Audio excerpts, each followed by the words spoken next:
Good morning, Gerald here from beautiful Burgoyne Bay in Saltspring Island. On the other side of this mountain, about 4 or 5 kilometer walk, is the town of it's that river in India, the Ganges. That's the town of Ganges over there. And on this side, there's a mountain with freshwater springs coming off of it, and people harvest their water there. The people that live in this community, the Nautical Citizens. And the Nautical Citizens live in varying types of dwellings. A lot of them live in sailboats, like me. Some of them live in, I don't know if you can see it, it's like a barge. It's like a little Japanese castle built on a barge.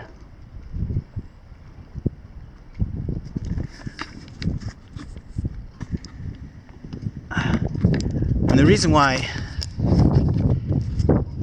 this community, it's been here for apparently 40 years. That's the longest one person's been here. He lives on this unusual boat over here. Let's see, can you see it? Yeah, there, it looks like a New Orleans riverboat. Yeah. So he's been here 40 years. And the community, one guy that's interesting is from Kenya, and he came to Toronto, and he was an artist there. And when he came to Ganges, he saw this park, and he fell in love with it, and he bought a boat, and he's been living here for 17 years. So he's seen a lot of comings and goings. And the community was issued with a letter from the Ministry of Natural Resources or Forestry and Fisheries, whatever the provincial resources ministry is that looks after that this kind of thing, with being on Crown land. And there is case law that says that the province owns the seabed. So all these floating places, all these floating homes are on water which is a federal jurisdiction, which the province, and common law, Admiralty law has, 400 or 500 years of jurisprudence that, confirm the right of mariners to be on the water.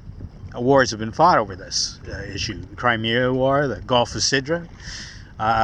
Water is, anyway, there's a lot of case law that goes back to protecting mariners' rights on the water. But what the province says is, sure, that's all true, but we own the seabed, and to be in a boat, you have to anchor on the seabed, and that's where we got you. So they issued these letters telling them to get off by September 15th, or that their dwellings would be basically impounded, destroyed. And they do this a lot up north. I mean, they have people from the Ministry of Natural Resources that go over satellite photos with loops, like jeweler's loops, to look for any sign that somebody might be living there. And when they find someplace, it doesn't matter how isolated it is. A couple years ago, there was a Métis trapper in Wood Buffalo Park, a couple days hike from the nearest road, and they spotted his cabin, and they sent people in there. And I don't know how they get them in there. If they fly them with a helicopter, they parachute them in and then walk them out, I don't know. But they came in there and they burned that cabin right to the ground.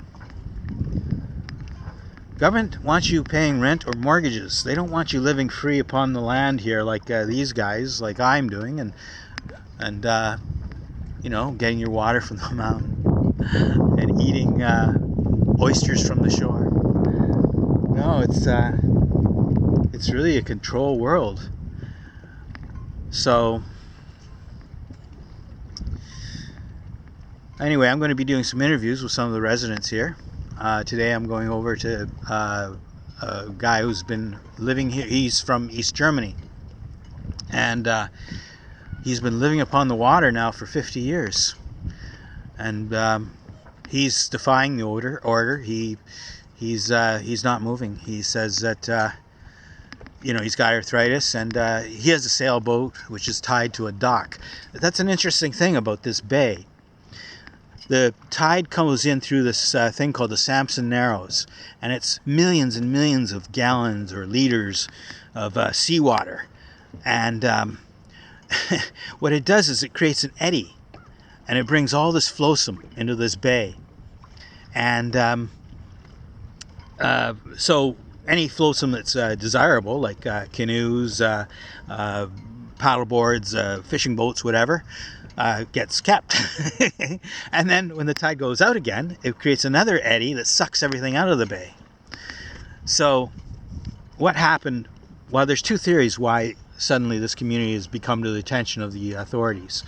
One reason is the long-term fella that's been here for a while. Apparently he suffers from dementia, and he had taken to piling all these bits of flotsam onto the shore and making buildings with them, and just piling up garbage basically. And not only that, but tourists and visitors who come into the park, he would chase them off, saying this was his property and that's my stuff, and don't touch it. He was always thinking that people were out to steal his flotsam. So it's a sad story, really. The other possibility is that this house is built on a barge. The owners wanted to sell it, and they listed it for $360,000. And somebody from government said, whoa, you can't sell a house in a provincial park. What the hell? And so that's another theory on what sparked the eviction of this community from this beautiful little bay. So I'll make some more videos on this subject. I think I'll be here for the September 15th eviction, and I'll be recording it, and hopefully we can get some attention, for these people, because people should have a right to live outside of society. They shouldn't have to be a part of what they don't want to be a part of. Anyway, that's my rant for today. Talk to you later. Bye-bye.